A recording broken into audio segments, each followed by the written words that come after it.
Hi, I'm Taylor.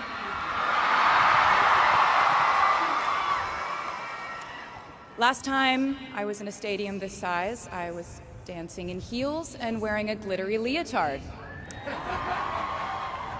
This outfit is much more comfortable. I would like to say a huge thank you to NYU's Chairman of the Board of Trustees, Bill Berkeley, and all the trustees and members of the board, NYU's President Andrew Hamilton, Provost Catherine Fleming, and the faculty and alumni here today who have made this day possible. I feel so proud to share this day with my fellow honorees, Susan Hockfield and Felix Matos Rodriguez, who humble me with the ways they improve our world with their work.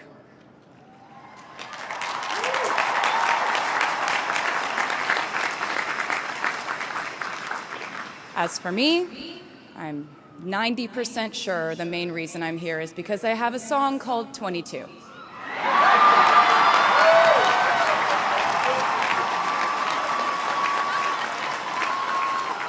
And let me just say, I am elated to be here with you today as we celebrate and graduate New York University's class of 2022.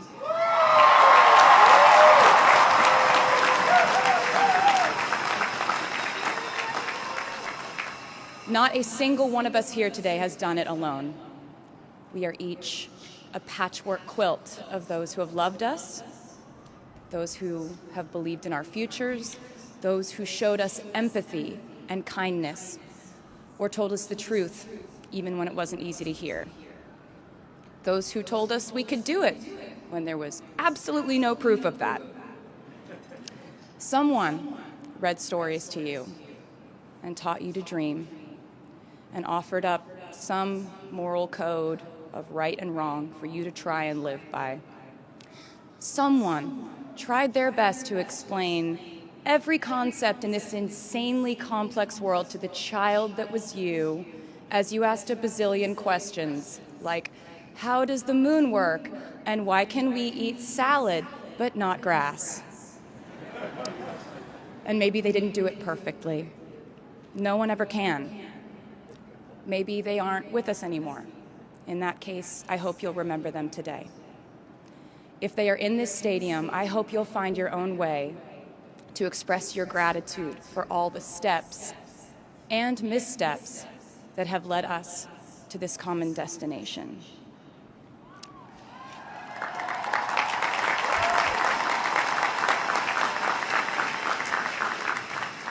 I know that words are supposed to be my thing, but I will never be able to find the words to thank my mom and dad, my brother Austin, for the sacrifices they made every day so I could go from singing in coffee houses to standing up here with you all today, because no words would ever be enough.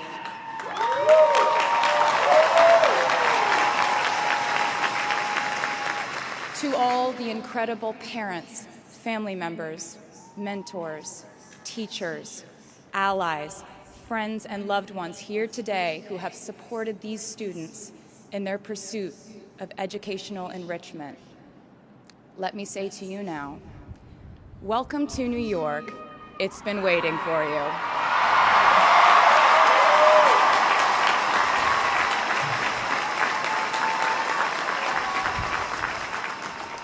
I'd like to thank NYU for making me, technically, on paper, at least, a doctor.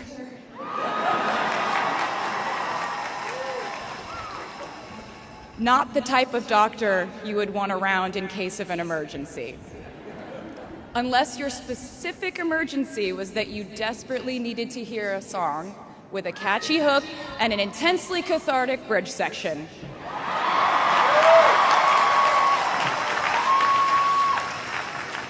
Or if your emergency was that you needed a person who can name over 50 breeds of cats in 1 minute. I never got to have a normal college experience, per se. I went to public high school until 10th grade, and then finished my education doing homeschool work on the floors of airport terminals.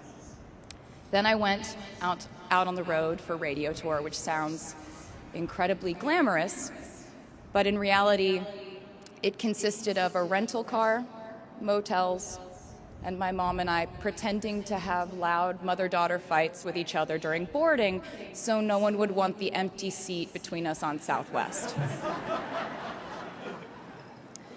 As a kid, I always thought I would go away to college, imagining the posters I would hang on the wall of my freshman dorm.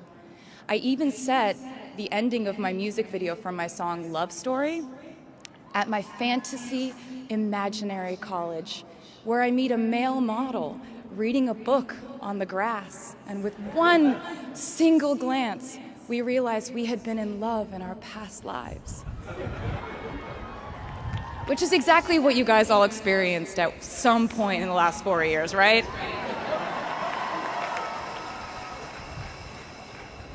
But I really can't complain about not having a normal college experience to you, because you went to NYU during a global pandemic, being essentially locked into your dorms and having to do classes over Zoom.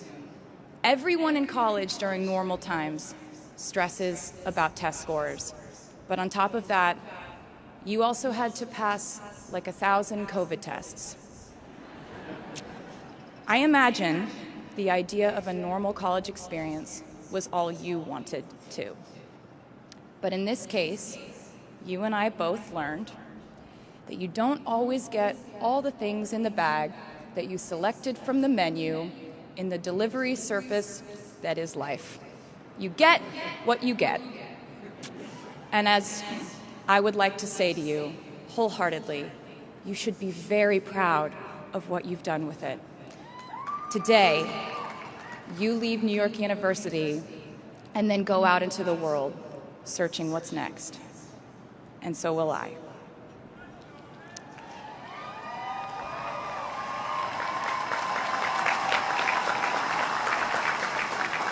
So as a rule, I try not to give anyone unsolicited advice unless they ask for it. I'll go into this more later. I guess I have been officially solicited in this situation to impart whatever wisdom I might have to tell you things that have helped me so far in my life. Please bear in mind that I in no way feel qualified to tell you what to do. You've worked and struggled and sacrificed and studied and dreamed your way here today. And so you know what you're doing. You'll do things differently than I did them, and for different reasons. So I won't tell you what to do, because no one likes that. I will, however, give you some life hacks I wish I knew when I was starting out my dreams of a career and navigating life, love, pressure, choices, shame, hope, and friendship. The first of which is, life can be heavy, especially if you try to carry it all at once. Part of growing up and moving into new chapters of your life is about catch and release. What I mean by that is knowing what things to keep and what things to release. You can't carry all things, all grudges, all updates on your ex, all enviable promotions your school bully got at the hedge fund his uncle started. Decide what is yours to hold and let the rest go. Oftentimes, the good things in your life are lighter anyway, so there's more room for them. One toxic relationship can outweigh so many wonderful, simple joys. You get to pick what your life has time and room for. Be discerning. Secondly, learn to live alongside cringe. No matter how hard you try to avoid being cringe, you will look back on your life and cringe retrospectively.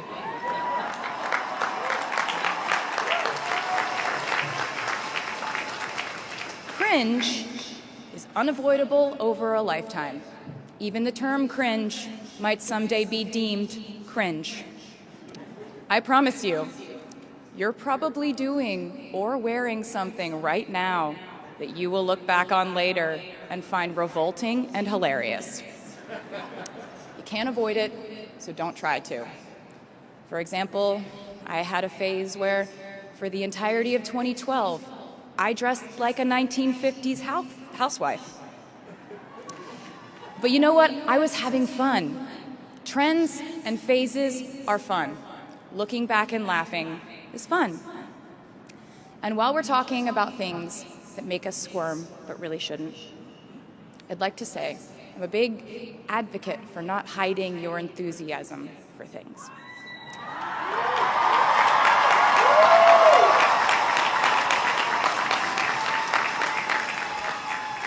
It seems to me that there is a false stigma around eagerness in our culture of unbothered ambivalence. This outlook perpetuates the idea that it's not cool to want it, that people who don't try are fundamentally more chic than people who do. And I wouldn't know because I've been a lot of things, but I've never been an expert on chic, but I'm the one who's up here, so you have to listen to me when I say this. Never be ashamed of trying. Effortlessness is a myth. The people who wanted it the least were the ones I wanted to date and be friends with in high school. The people who want it the most are the people I now hire to work for my company.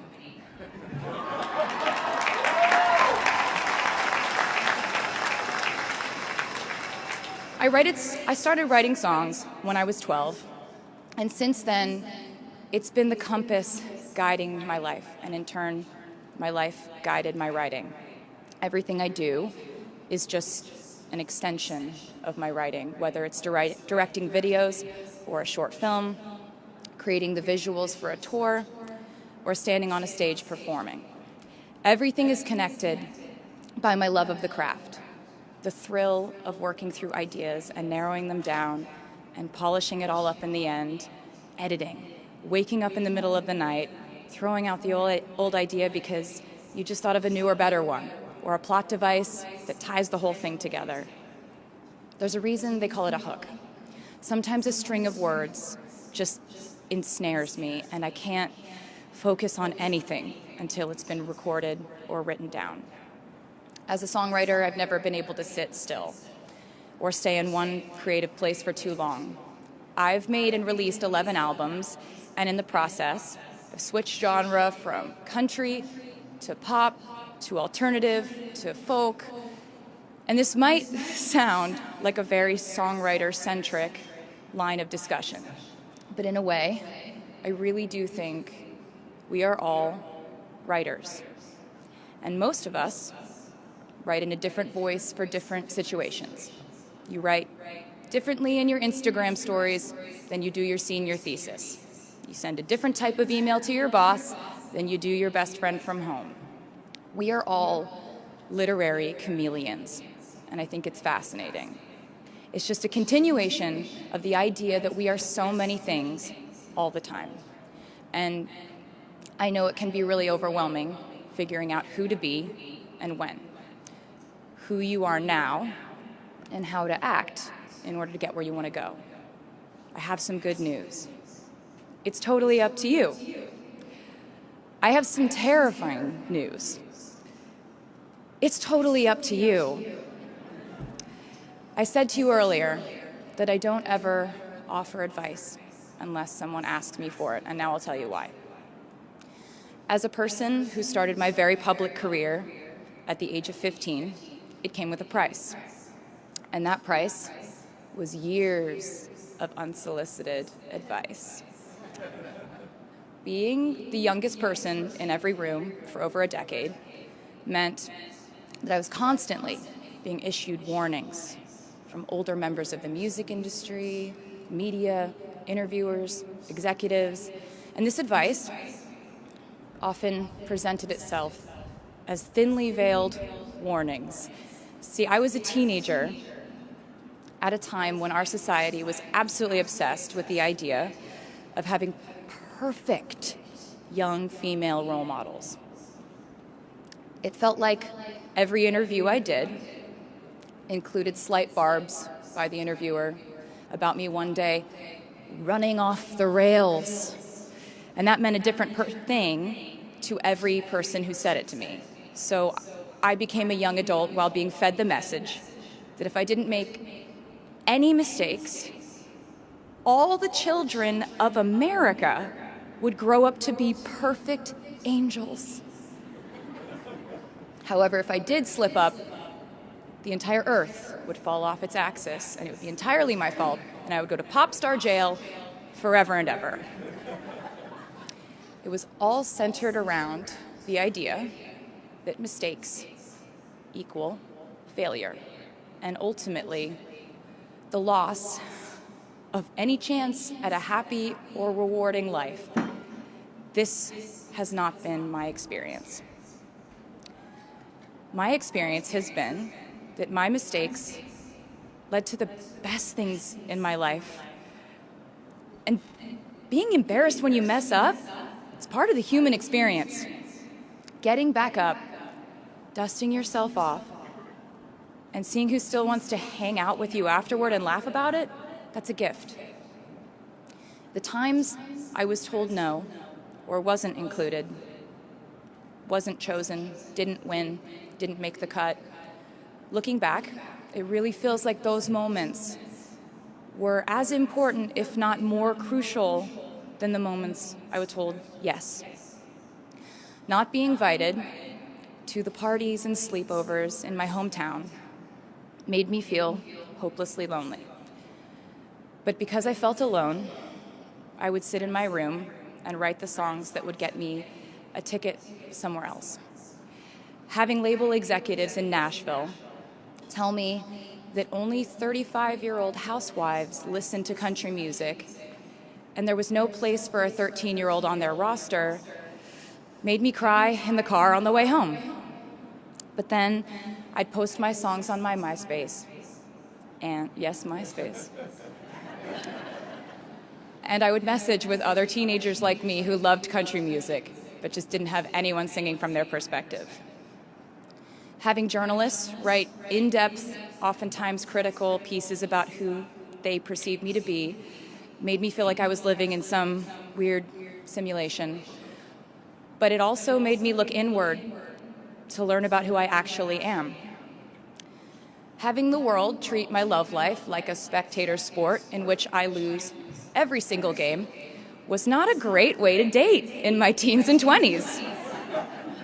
But it taught me to protect my private life fiercely.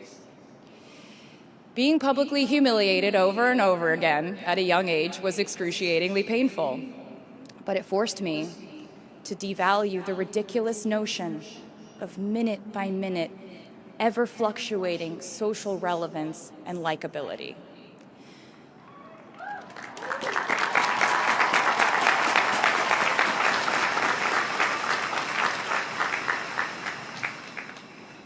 Getting canceled on the internet and nearly losing my career gave me an excellent knowledge of all the types of wine.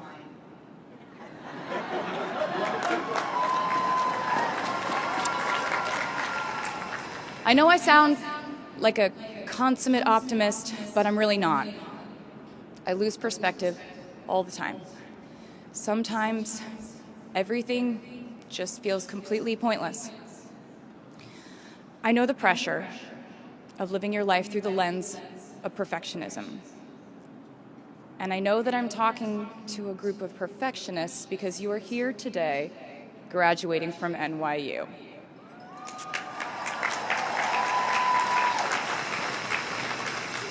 So this might be hard for you to hear. In your life, you will inevitably misspeak, trust the wrong person, underreact, overreact, hurt the people who didn't deserve it, Overthink, not think at all. Self-sabotage, create a reality where only your experience exists. Ruin perfectly good moments for yourself and others. Deny any wrongdoing. Not take the steps to make it right. Feel very guilty. Let the guilt eat at you. Hit rock bottom. Finally address the pain you caused. Try to do better next time. Rinse, repeat.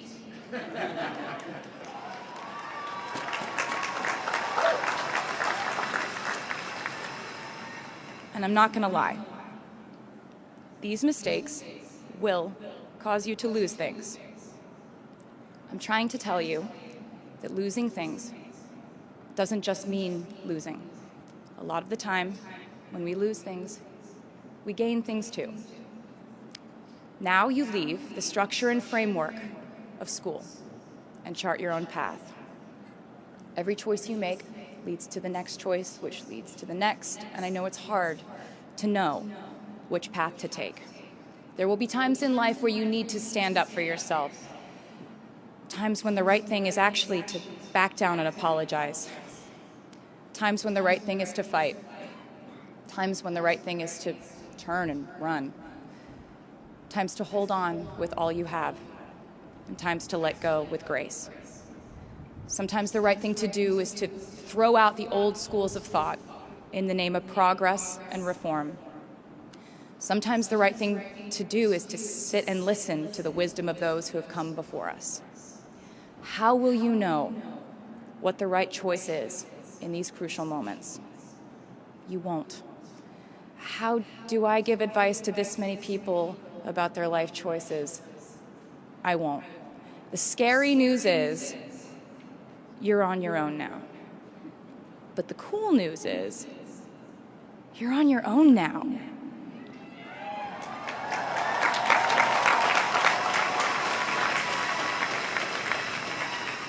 I leave you with this. We are led by our gut instincts, our intuition, our desires and fears, our scars and our dreams. And you will screw it up sometimes. So will I. And when I do, you will most likely read about it on the internet. Anyway, hard things will happen to us. We will recover. We will learn from it. We will grow more resilient because of it. And as long as we are fortunate enough to be breathing, we will breathe in, breathe through, breathe deep, and breathe out. And I am a doctor now, so I know how breathing works.